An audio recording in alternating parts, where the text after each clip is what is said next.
வணக்கம், நான் உங்கள் கார்த்திக். இந்த வீடியோவில் நம்ம பார்க்க போகிறது நாம் தமிழர் கட்சியின் அமைப்பாளர் திரு சீமான் அவர்களின் ஜாதகம். திரு சீமான் அவர்கள் அரசியலில் வெற்றி பெற்று தமிழக முதல்வர் ஆவாரா? பார்க்கலாமாங்க. திரு சீமான் அவர்கள் பிறந்தது 1966ஆம் ஆண்டு நவம்பர் மாதம் 8ஆம் தேதி, சிவகங்கை மாவட்டம். அவரின் பிறந்த நேரம் கிடைக்கவில்லை. அதனால் சந்திரன் என்ற ராசி, அதாவது ராசியின் அடிப்படையில் அவரின் ஜாதகத்தை பார்க்கலாம். அவர் பிறந்தது சிம்ம ராசி, பூர்வ நட்சத்திரம். பொதுவாக சிம்ம ராசியினருக்கு ஆளுமை திறன் அதிகமாக இருக்கும், மற்றவரை கட்டுப்படுத்தும் ஆற்றல் இருக்கும். ஒரு ஜாதகத்தில் 1, 5 மற்றும் 9ஆம் இடங்களும் அதன் அதிபதிகளும் நல்ல நிலையில் இருக்க வேண்டும். அதன்படி ராசியில் 12ஆம் அதிபதி சந்திரன் நட்பு நிலையில், சுக்கிரன் சாரம் பெற்று 9ஆம் அதிபதி செவ்வாயுடன் இணைவு பெற்று 1 டிகிரி அளவில் இணைந்து சனி மற்றும் கேதுவின் பார்வையில் உள்ளார். சந்திரனும் தேய்பிறை நிலையில் ஏகாதசி திதியில் பாபராக இருக்கிறார். சிம்ம ராசிக்கு யோகரான செவ்வாயும் சந்திரனும் ராசியும் பாபரான சனியின் பார்வையில் பலவீனம் அடைகிறார்கள். ராசிநாதன் சூரியன் 3ஆம் இடத்தில் துலாம் ராசியில் நீச்சமடைந்து வீடு கொடுத்த சுக்கிரன் அதே இடத்தில் ஆட்சி பெற்று அங்கு உச்சம் பெறும் சனி 7ஆம் இடத்தில், அதாவது கேந்திரஸ்தானத்தில் பலம் பெறுவதாலும் சூரியன் நீச்சபங்கம் அடைகிறார். மேலும் சூரியன் சுக்கிரனுடன் 1 டிகிரி அளவில் இணைவு பெறுவதால் சுபத்துவம் பெறுகிறார். ஆனால் கேதுவுடன் ஒரே டிகிரியில் இணைந்து கிரகணம் அடைந்து பலவீனம் அடைகிறார். நவாம்சத்தில் சூரியன் செவ்வாயின் வீட்டில் இருக்கிறார்.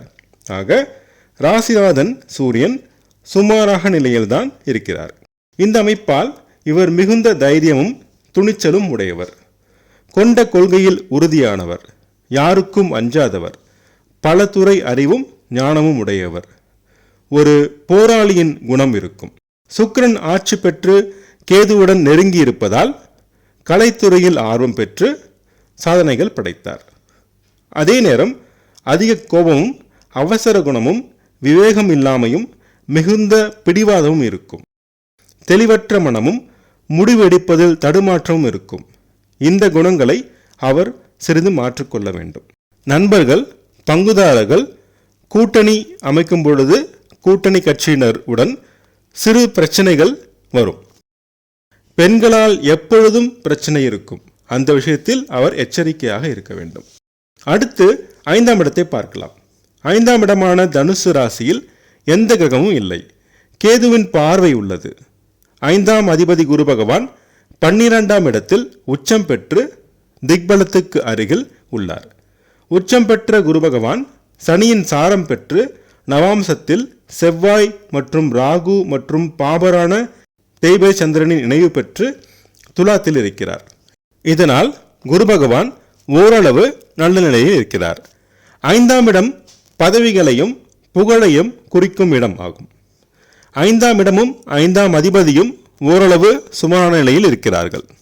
அடுத்ததாக 9ஆம் இடத்தில் மேஷத்தில் ராகு பகவான் சுக்கிரன் சாரம் பெற்று ஆட்சி பெற்ற சனி, சுக்கிரன் மற்றும் சூரியனின் பார்வையில் இருக்கிறார். சுக்கிரன் அஸ்தங்கம் மற்றும் கிரகணம் அடைந்து இருப்பதால் சுக்கிரனின் பார்வையில் பலம் இல்லை. ராகுவிற்கு மேஷம் சிறப்பான இடம்தான் என்றாலும் 9ஆம் பாவகத்தில் இருப்பதாலும் சனியின் பார்வையில் இருப்பதாலும் யோகத்தை வழங்கும் நிலையில் இல்லை.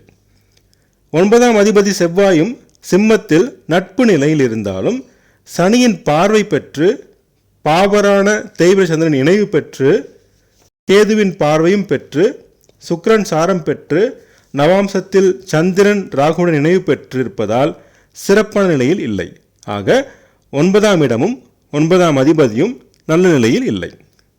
9ஆம் இடம்தான் ஒருவர் அனைத்து விதமான பாக்கியங்களும் அனுபவிக்கும் யோகம் உள்ளதா என்று கூறும் இடமாகும்.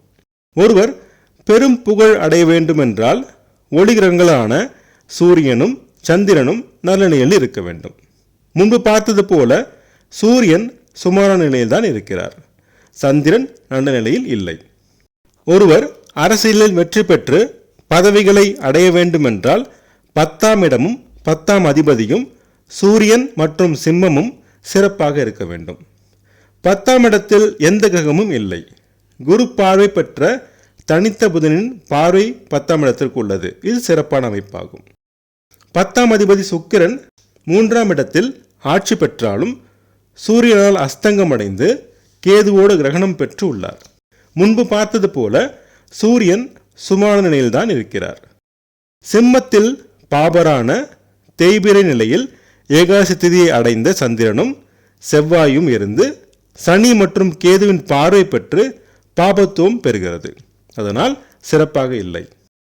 காரக அடிப்படையில் சனி பகவான் ஆட்சி பலம் பெற்று செவ்வாய் பார்வை பெற்றிருப்பதால் கொள்கையில் உறுதி, போராட்ட குணம், சிறந்த போராளியாகவும் இருப்பார்.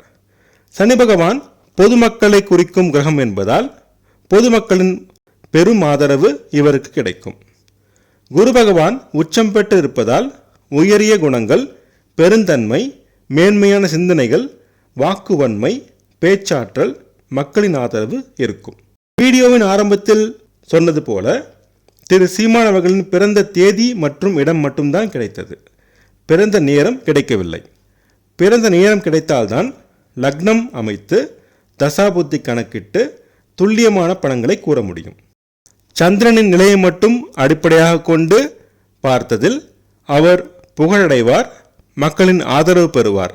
ஆனால் தனியாக தமிழக முதல்வர் எனும் பெரும் பதவியை அடைவது கடினம். நான் சொன்ன கணிப்புகள் உங்களுக்கு பிடிச்சிருந்தா சேனல் சப்ஸ்கிரைப் பண்ணுங்கள், ஷேர் பண்ணுங்கள், கமெண்ட் பண்ணுங்கள். உங்கள் ஜாதகத்துக்கு பலன்கள் பார்க்க, ஜாதக பொருத்தம் பார்க்க ஸ்க்ரீனில் கொடுத்துருக்க இமெயில் ஐடியோ அல்லது ஃபோன் நம்பரையோ கான்டாக்ட் பண்ணுங்கள்.